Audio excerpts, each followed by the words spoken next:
All right, let's take a look at what gitops is with argocd, and then we'll spend some time understanding Vault and the injector in Kubernetes.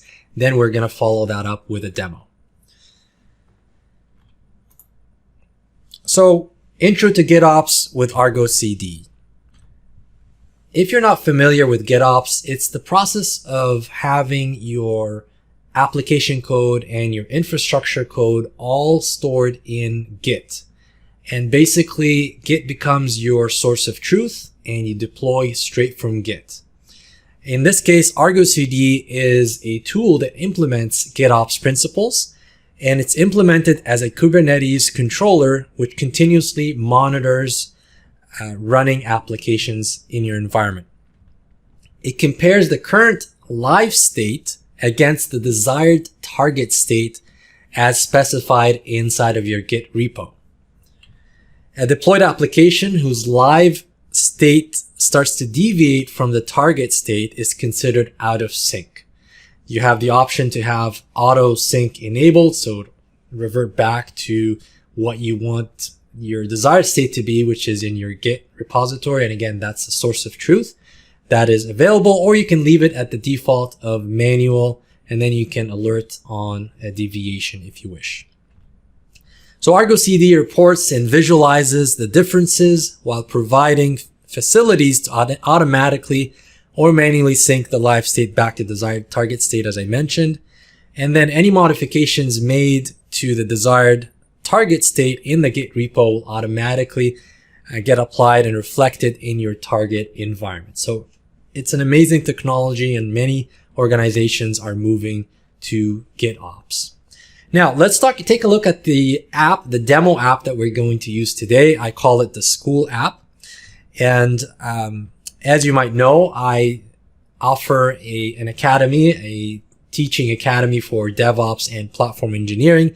And as such, I use this school app as a demo application in my Tech and Aid Academy. So here, what we're going to do, we're going to have this application that allows users to enroll in courses. And you can see the backend here, the course that was created and what users or what students have been enrolled into that course. And the components of this application is basically, it's written in Vue.js. That's the front end JavaScript framework that is used to interact for the user to interact with the front end. The backend API is written in Fast API, which is a great Python API framework. So as the user interacts with the front end talks to the backend API, and then our data layer is using MongoDB. That's our database, and then our API talks to the database, and of course the database responds back, and then the data is rendered back to the user in their browser. Now, in the very beginning of our demo, we're going to hard code the connection to MongoDB inside of our API. So the credentials, the username and password, they're going to be hard coded in here, which is definitely not the way to go in production. You need to have some sort of a method to automatically rotate secrets and store those secrets outside the application in a secrets management store, such as HashiCorp Vault. The application output in Kubernetes will look something like this. When you run kubectl get all, you're going to see that we have 3 pods. We've got an API pod, a front-end pod, and the MongoDB pod. They're all deployed as deployments. And of course, we have services for each one of those pods, and they're using cluster IP for their service type. All right, let's now add Vault to the mix and see how things will work for our school app application. So once again, we have the same workflow. We got our user talking to the front end, and we've got our Fast API, and we got the front end talking to the API, and then MongoDB needs to be accessed. But this time, we're going to rely on Vault to supply us with the necessary credentials. So the API will reach out to Vault. It needs to authenticate into Vault, and then reach out to get the database credentials so that the API can now talk to the database, and of course the database talks back to the API, and the front end, the application is rendered in the front end.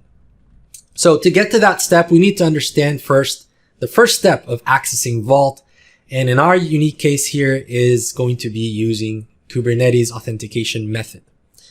So the Kubernetes authentication method is one of many authentication methods that Vault allows. And in this case, it is a method to solve the secret zero problem. Basically, what the secret zero problem is, how do you access the first secret? How do you get secrets out of Vault? But first, you need to authenticate into Vault. So how do we authenticate into Vault securely? So that's where we have a Vault agent sidecar that can sit beside your application container in the same pod. This pod is going to have a service account, or your application is going to have a namespace and a service account. And what will happen is the application pod will get, or the Vault agent will get a JOT token from the kubelet inside the node where the application is running. And that JOT token is going to get passed over as the Vault agent authenticates into Vault. And there is a connection between the Vault server and the Kubernetes API that we'll set up. And that way, the Vault server can pass that JOT token over to the API and basically ask the question, does the pod, or did the pod that I just used the JOT token for, was that initiated under your management, Mr. Kubernetes? Kubernetes will come back and say, yes, I know about it. It's under my management. And that is the authentication piece. Then what will happen is Vault will come back, deliver a token, and a token has a policy attached to it to authorize the application or the Vault agent to retrieve secrets at specific paths. So that's kind of the Kubernetes authentication method in a nutshell. And from here, we want to talk a little bit about the Vault agent sidecar injector. So the Vault agent workflow in Kubernetes looks like this. You have an application Kubernetes pod with a mounted volume. Inside of this pod, we've got our application. So our app lives here. We also have the Vault agent sidecar that I just mentioned. And we have our Vault server. So what happens is the Vault agent will go ahead and authenticate with the Vault server. The Vault server will respond back with an application token. The Vault agent will store this app token inside of a sync file in the mounted volume, so the application can actually access this token. And if the application is Vault aware, we can stop here and the application can grab this token, talk directly to the Vault server, and retrieve the secrets directly. But that, of course, means that your application code needs to have a way to talk to the Vault API and retrieve secrets. So you're going to have to make changes to the code. But we can take this a step further and we can actually say, you know what, let's have the Vault agent retrieve secrets on behalf of the application. And that way it makes the application Vault unaware and you don't have to make any changes to the application. Of course, Vault needs to check against the policy that's associated with that token to make sure that the Vault agent can retrieve secrets from the server at the particular path that it requested it at. And from there, there's something called the Vault agent template where we can actually templatize how we want to render those secrets for our application. So what happens is now the Vault agent is going to use this template to grab the secrets and render them in a particular format to allow the application to retrieve my username and password for my MongoDB. And once the application can read this out of the file that's again in the mounted volume here, it can now connect to the Mongo database and the application continues to run as before. So let's talk a little bit about the Vault agent sidecar injector. What it is, it really alters the pod specifications to include the Vault agent containers that render Vault secrets to a shared memory volume using Vault agent templates. The app containers within this pod can consume Vault secrets from the shared volume without being Vault aware, as we saw in the workflow. The injector uses or is a Kubernetes mutation webhook controller. And it works by intercepting pod create and update events in Kubernetes. And then the controller parses the event and looks for the metadata annotation vault-hashicorp.com agent inject is true. And if found, the controller will alter the pod specification based on other annotations that are present. So mutation effects. Every container in the pod will be configured to mount a shared memory volume. This volume is mounted to the path vault secrets by default. Of course, that's configurable, and will be used by the vault agent containers for sharing secrets with the other containers in the pod. There are two types of vault agent containers we can inject. There's the init and the sidecar. And the init container will pre-populate the shared memory volume with the requested secrets prior to the containers starting. And these are very good for cron jobs. So if ever I'm running a backup job, for example, using cron, I will use the init container for that. And then the second one is the sidecar container, which will continue to authenticate and render secrets to the same location as the pod runs. And this one's really good for long-lived containers. And if you use dynamic secrets later, which I highly recommend you do, as those secrets change over time, the sidecar container can render those secrets for the application dynamically. And then using annotations, the init and sidecar containers can also be disabled. So Vault Agent configs to render the secret. There are two methods of configuring the Vault Agent containers to render secrets. The first one is using annotation, agent inject secret annotation.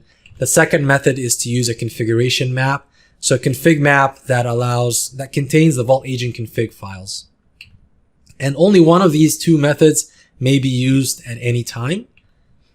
The config map can provide more details for configuration beyond the annotations. So what's an example look like? This is what we're going to do in our demo. Here's our annotations. And you can see here that agent inject is true, agent inject token is true. It configures Vault Agent to share the Vault token with other containers in the pod. This is helpful for Vault-aware apps that need to communicate directly with Vault, but require auto-authentication provided by Vault Agent.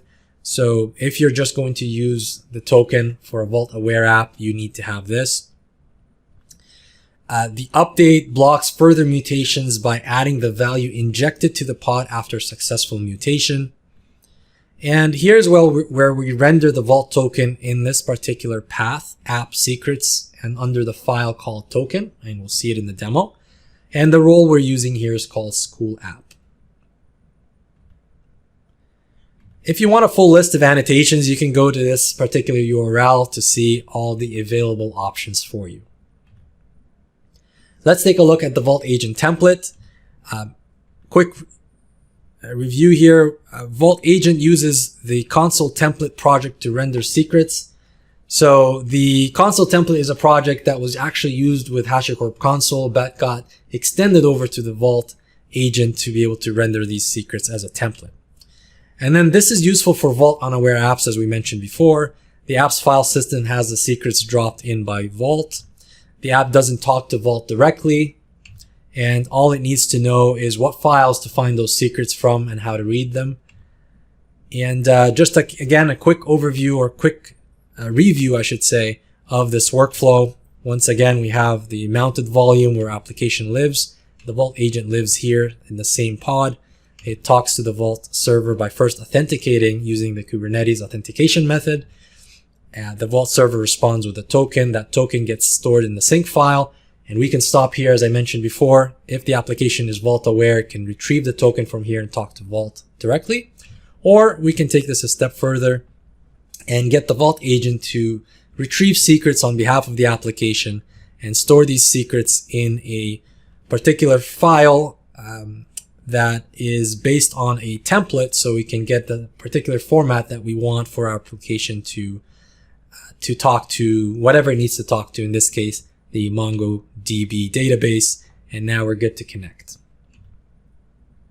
What does this look like in terms of more annotations? So now We stopped here last time at this line here, but now we want to take it to the next level and add the templating for our application.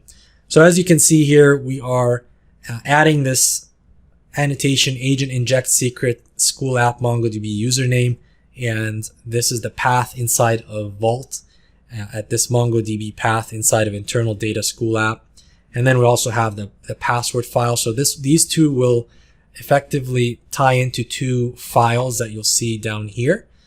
Down here you see another annotation for our template, and this is what the template looks like. So all we're going to do is just render the school app DB username right here in between here, and this is using Golang's templating language. So we're grabbing the MongoDB username from this path inside of Vault, and also doing the same thing for the password in a separate file. So we'll see this inside the demo. Inside our container, you'll see that we have two files that will get rendered: app secret school app MongoDB username, and school app is going to be the username, and then app secrets school app MongoDB password. The password is going to be Mongo root pass that's going to get rendered in here. And that's pretty much it from a slides perspective, what we're going to do. Let's now dive into a demo together. All right, let's now have some fun with our demo. So I've got this all set up for you in GitHub, and you can use code spaces to get this all set up without having to do anything on your local machine. So if you go to our repository here, the GitHub repository, first thing you want to do is fork it into your own environment. So make sure you go ahead and fork it. And then once you fork it, you can run a code space on main like this. And I already set up the necessary dev containers that will set up, a Minikube Kubernetes cluster. It will set up really everything that's needed in our environment. So the one thing I will note though is for this to work, you're going to need to have this run in your own Visual Studio code on your desktop. And I'll tell you why in just a minute. So go down to the bottom here where it says code space at the bottom here, and select open in VS Code desktop. What this will do is it will open this particular code space remotely inside of your Visual Studio Code installation on your machine. So I'm running this in Windows here. It doesn't matter what operating system you're running it in, it's going to get started. And you can see at the bottom it says opening remote. So it really is talking to CodeSpace, which is GitHub's own cloud, where you can have development environments in there. And I use it quite extensively in my courses. Makes things much easier for my students so they don't have to worry about binaries and dependencies and things breaking. If it works in my code space, it will work in your code space, that kind of thing. All right. Now, the reason why I'm asking you to run this in your own Visual Studio desktop is because when it comes to the communication between the front end, the back end, the database, we're running all on localhost. If you were to try to run this in CodeSpace, CodeSpace gives a port. If you go to ports here, it'll give a port for each one of the exposed ports. It will have a particular host name, and my front end won't know how to reach the API, and the API won't know how to reach the database, and so on. So because this is a demo, I want everything to run on localhost. So you'll need to do this in your Visual Studio Code desktop. So while I was chatting here, our Minikube cluster should be running right now. I have a bunch of aliases. If you notice in here in my startup script for this code space, I use a bunch of aliases for Kubernetes commands to make my life easier. The most famous one is KGA, which kubectl get all, kdel for kubectl delete, and a bunch of others, kg for kubectl get. So I kind of render this here to make my life easier. I also have k9s installed here as well, if you like that. And I also have kubectx and kubeNS installed, which is really, really good for me when I want to work with namespaces. So let's render this on the left here so we can see a bit better. And I'll go ahead and pull up my README file, which I have all my notes here. And we start to look at the demo steps one by one over here. So let's look at kubectx. We'll see that we have only one context minikube. If you run kubeNS, that will show us we've got 4 namespaces, just the default minikube cluster. So first things first, let's install the school app. And I'm going to run a bunch of commands here to get this going. I'll explain this, of course. We're creating a new namespace called school app. We're creating a Helm repo. We're adding a Helm repo for Bitnami. We're creating the MongoDB Helm chart. And then I'm going to create my application here. I've got my Helm chart. I've exposed my application or packaged my application as a Helm chart, called it school app. And from here, we can quickly take a look at the new namespace called school app, run KGA, and I see that MongoDB is installed here. Now I'm going to install my Helm, my front end, and use Helm install front end to install my front end. I'm going to use Helm install my API to install my API. And now if I run kubectl get all, I see that I am running my containers here. They're not quite up yet, so we can do a watch kubectl get pods and just wait until my containers are up and running. And they are. I can see API front end and school app, Mongo. So as I showed you in the slides, here is my school app ready to go, up and running.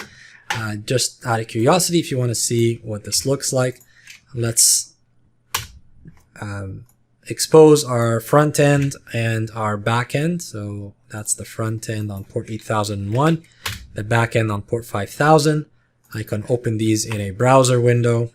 And here's our fast API running. If I go to the docs URL, I can see all my endpoints. And if I'm interested now, of course, to see my front end, I go to 8001. That will bring me to my front end of the application. I can go to the admin side of things. I can create a course or add a course. Here's my Vault 201 course, which a plugin here. All what I'm showing you today is from this course, Vault for Applications in Kubernetes. If you're interested in that, of course, you can check that out on my Tech&8 Academy site. Now, we can also see the front end for the application for the users. They can enroll into a course, enroll here, and now this user is enrolled. If I go back to my admin, I can see this user is enrolled here, and I can delete as well. So just showing you how I'm interacting with my database. I'm storing things in the database, deleting things from the database. Everything is running very well. And however, though, everything is running with credentials that are hard-coded into the application. Meaning that if I go in and let's see here, if I create a new tab and I open my let's see, my API logs. If I run this command, it will show me the API logs that we were looking for here, that we were running. And if I get this correct, here we go. You can see that MongoDB credentials using hard-coded values that appear in GitLab, which is not a good thing. Basically, these are hard-coded into the application. They're pushed into Git, and they're visible for anybody who has access to the Git repository. This is a big no-no. We don't want to do that. So we're going to introduce Vault next. Okay. So let's get out of here.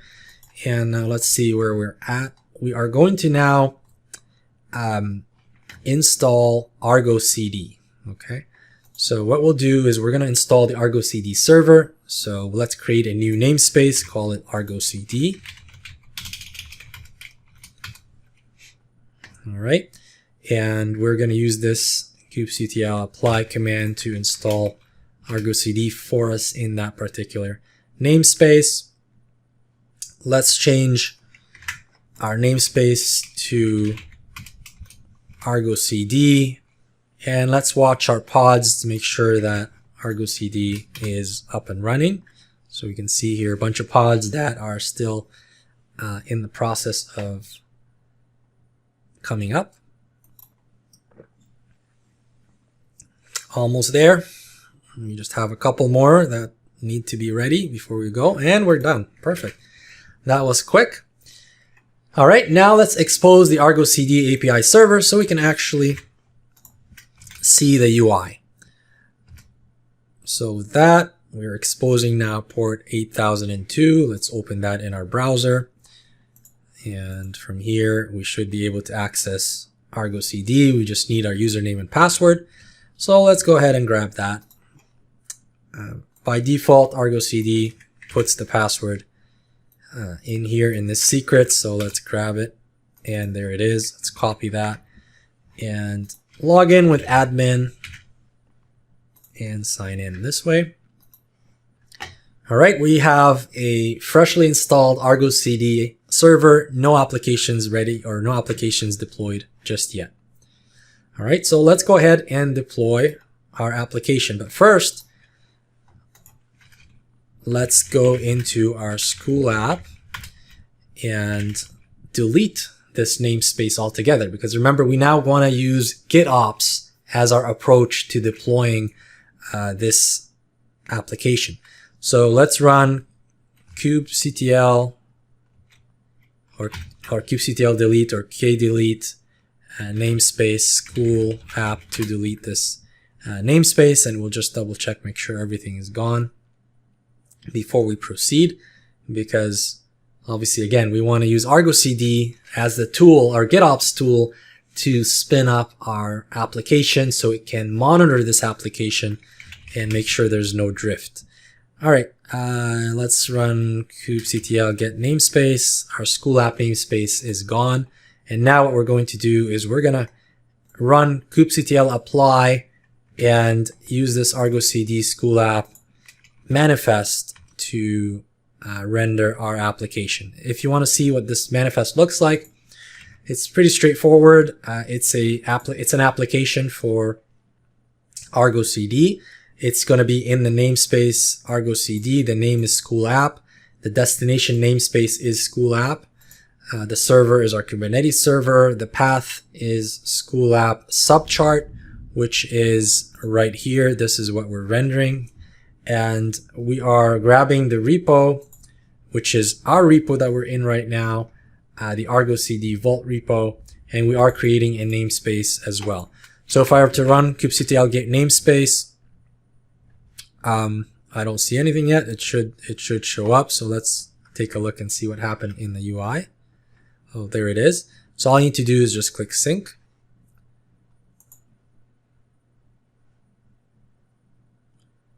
And now our application is progressing. It's syncing. As you can see here, we have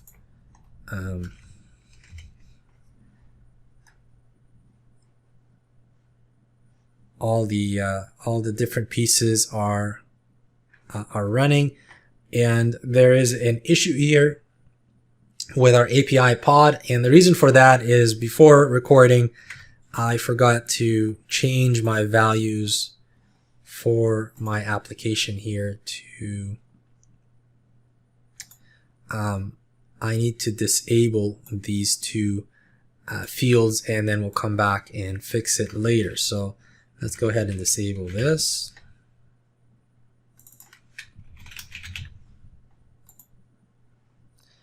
All right, so true to gitops, I'm making a change in here, okay? And now what I'm going to do is I'm going to push this back to my Git repo, and argocd is going to notice the change and go apply the change. Okay, so we've got status disabled, kind is disabled. Let's go ahead and commit this. Let's just call it start fresh. Commit. And let's sync our changes. And now that is synced. Let's go ahead and go back into our argocd dashboard. I'm going to click refresh just to get this to move faster. Otherwise, we'd have to wait, I think, 2 minutes or 5 minutes by default. So we'll click refresh. You see out of sync already. And why is this out of sync? You can click app diff and it will show you what the difference is. You can see the annotations are going to get removed, for example, and our vault status here, this is going to be disabled, meaning that we're removing vault from the equation. And this is what we should have started with, but it's actually a good exercise to show you gitops in action. So now we can go ahead and click sync, and we're going to synchronize everything. And this should fix our API deployment, and it should be healthy after this works. So let's see here. So the replica set deleted our pod, and see if it will create a new API pod for us. Just give it a few seconds here.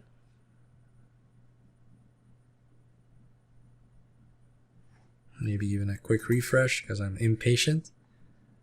And there we go. Yeah. So here we go. We've got our API pod running. If I go back in Visual Studio Code and run get namespace, I see my school app here. So Kubernetes school app, and run kubectl get everything. My API, front end, school app, everything is running. If I go back and just stop the connection and recreate the connection to my front end and my back end, I should be good to see my application once again. So if I refresh that, I see my application once again. I can add courses, I can remove courses, I can interact with my database, no problem. Okay. Now remember, we're still in the phase where we haven't introduced Vault yet. All we've done is we've introduced gitops through argocd. So with argocd, we can monitor the desired state in our Git repo versus the active state, which is what we see here. All is good. Everything is healthy. Next step is to introduce Vault, which is our final step for our demo today. All right. So let's go ahead and go back to my guide to see where we left off. All right. So we've deployed the app with argocd now. And we saw that it's using hardcode secrets from before. Okay. Now we're going to install the Vault server in our environment using our Helm chart. So let's create a new namespace, call it Vault.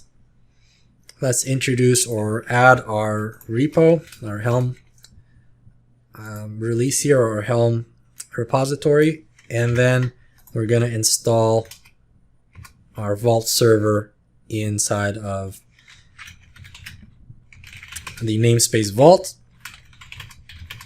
And let's see what we have here. We've got containers that are starting. I can see the Vault container. I can see the Vault agent injector, which is what is the mutation webhook that looks for annotations and goes ahead and creates an agent sidecar for us. So let's watch this until everything is ready. Okay, we're running. Notice that the Vault agent, the Vault node or the Vault server is not going to go into the ready state. It's running, but it's not going to go into the ready state because we need to initialize and unseal Vault. So to do that, first of all, we need to exec into our container. So let's do that. So now we're inside the Vault container, and we need to run a few commands here. First off, we need to initialize Vault using the Vault operator command. And just notice that this is a demo environment. Please don't do this in a production environment. Production environment, you'll need to do a whole lot of things when you're initializing Vault. And by the way, Vault doesn't need to live inside of a Kubernetes cluster. Your Vault server can live somewhere else, but you will need the injector inside of the cluster so it can listen to annotations or see annotations and then inject the agent. All right, so this is important. The unseal key and the root token, we need those. So we will save these in a notepad file. So I save them here in this notepad file. I'll make it bigger. All right, we're going to come back and use these very shortly. Actually, right now, Vault operator unseal, and we need that unseal key. So this is what allows us to unseal our Vault cluster. And now our sealed status is false, means that we are unsealed, which is great. Now let's go ahead and exit this container. Okay, actually, one thing we want to do is I want to make sure that I add my authentication, Kubernetes authentication into Vault. So we actually need to stay inside the Vault container to do that. So let's go ahead and go back. All right, so we're back in the Vault container, and we're going to do a couple things. You need to export the address, the Vault address, to 127.0.0.1 on port 8200, and we need to log in. So Vault login, and you need that root token that we just saved. And if you have spent more than 5 seconds with me on any of the Vault tutorials I present, you'll quickly hear me say that the root token is only for creating authentication methods, and it is to be revoked in production environments. Of course, this is a demo, so we're going to play with the root token. We won't bother doing anything else. Now, here we have our first secret that we want to create. First of all, we got to create a secrets engine. This is the KV version 2 secrets engine. We first enable it, and then we're going to put our secrets in here. Remember our MongoDB username and password. So here's our username, and here's our password. And if you want to retrieve that, you can run this command, and it will come back, retrieve your username and password right here. Now we need to create a school application policy. If you recall, when I talked about the token and the policy, you need to have a policy in place that allows the holder of the token to access particular locations. So you see here the path internal data school app MongoDB is the same path that we wrote the secret into. So we need to have this policy in place so that the Vault agent will have this policy as part of its token when it goes out to authenticate against Vault. So now let's set up the Kubernetes authentication method in Vault. This allows our Vault agent to talk to Vault. So this is just a bunch of config that you'll have to create. Really quickly, auth Kubernetes config, the issuer, the token reviewer, the Kubernetes host, the Kubernetes CA cert. We're binding to this service account and this namespace called school app, very important.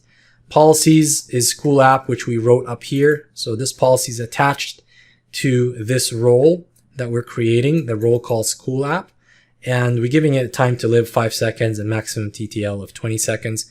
But basically, this is our way of getting Kubernetes or Vault set up with Kubernetes, so Vault can authenticate against Kubernetes and figure out if any of the resources or pods that Kubernetes spins up belong to the Kubernetes API, and that allows Vault to authenticate applications into Kubernetes. Alrighty, let's now exit the container. I think we're done with all the configuration for Vault. And now let's test the school app with the Vault injector. And how are we going to do that? I have this all set up with templates, Helm templates, and so on.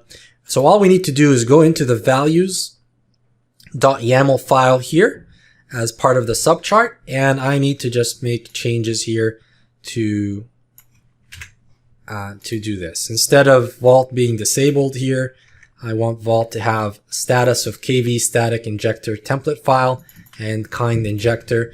And that basically will allow us to use Vault to render secrets. Now I'm going to say use Vault for secrets. I'm going to commit this and I'm going to push that.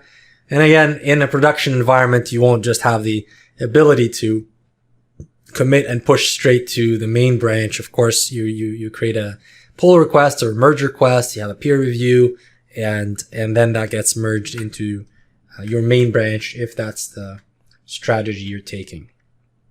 All right, so that gets pushed through. Again, I'm going to hit a quick refresh inside of argocd. And we can see now that we're out of sync, right? So we need to sync this. But before we sync, let's again look at the diff. And as you notice here, now we have a bunch of annotations. And if you recall, I told you that you need these annotations for the mutation webhook, which is the agent injector, the Vault agent injector. Once it sees these annotations, it's going to mutate the pod specification. And that's how we're going to see an agent, a Vault agent injector, a Vault agent show up inside of our pod. So here's the annotation. If I make this a bit bigger, maybe to see better, you can see the agent inject is true. What we saw in the slides, basically, the different agent injector annotations that we expect. And here's the template where we're going to render the password, render the username, and it's going to be at this particular path, app secrets, that we'll see inside the container. All right, what else? Vault status from disabled to KV static injector template file, and that should be good to go. We can go ahead and sync that, synchronize, and from here, we'll wait till the API gets recreated. And if we go into the logs of the API, which we'll do in just a minute, and this is complete, we'll see that now we're using the agent injector. So let's go ahead back in here and let's make sure we are in the school app namespace. And if I run kubectl get all, I can see now there are two containers running inside of my API pod. One is for the agent, the Vault agent, and the other one is for my actual API application. All right. And now what we'll do is take a look at the logs for my API. And you can see here credentials using Vault KV with injector and templates for Vault unaware apps. You can see my username and password. This is grabbed or taken directly from Vault, and it's not hard-coded anymore anywhere in my application code, which is amazing. So with that, I can go back, of course, to show you that the application still runs. I'm going to expose my ports for my application, and then go back, refresh this. I can now, once again, add the course. I can delete a course, and my application is running smoothly, talking to my Mongo database, no problem. So next, I just want to show you what happens inside of my API pod. So if I go back here and I go into my pod, so let's clear and run kubectl exec. And I'm going to exec into my pod to show you inside my pod. So inside my pod, I have my main.py file, of course, my Python file. But if I go up one directory and ls, you see secrets. If I go into secrets, now the path is app secrets. And if you recall, app secrets is through the annotations is where I'm storing my Vault token and I'm storing my username and password files. So if I run cat token, this is the Vault token that a Vault aware app can just grab and talk to Vault directly, authenticate into Vault directly. The school Mongo username is my username that gets dropped in here, school app, as you can see, as part of the agent template. And then finally, my school app Mongo password allows me to see my Mongo root pass is the password to access MongoDB. And if I'm using, in this case, I'm using static secrets because I'm talking to the static KV secrets engine in Vault. But you can always go to a dynamic secrets engine, and I highly recommend doing that. MongoDB, Vault has one for MongoDB, and what will happen is every time the application needs to access Mongo, it can create on-demand, just-in-time credentials from Vault to use to connect to Mongo, and there's a time to live for those credentials. Once the TTL expires, then the application needs to go and recreate a new set of credentials. And in that case, we no longer have any long-lived static credentials in the environment. All of this I talk about in a lot of my courses in the TechNAid Academy. So feel free to check out some of those courses. I have extensive coverage on HashiCorp Vault. Once again, you can check out the Vault 201 Kubernetes applications with Vault if that is something that interests you. Please take a look at that. And that is the end of this talk. I hope you enjoyed it, and I hope you enjoy the rest of the talks at Conf42 DevSecOps.